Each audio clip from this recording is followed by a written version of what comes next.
Hello and welcome to the Konar Cooks. Today let's make an exquisite pumpkin soup perfectly suited for the weather's transition between seasons. This delectable blend of flavors and comforting texture embodies the spirit of autumn, providing warmth and culinary joy during this changing climate.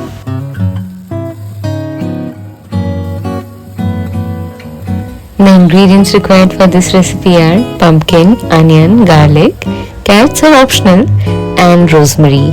I personally love the smell and taste of rosemary, but if you are not into it or you cannot find it around your place, you can definitely swap it with any other herb of your choice, be it parsley or coriander.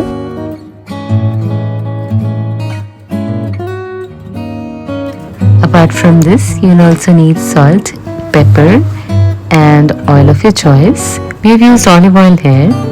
At the end, we have topped it off with some fresh cream and also garnished it with some pumpkin seeds. Thank you for watching. I hope you enjoyed watching this video, and if you did, then please like, share and subscribe to our channel, The Konar Cooks.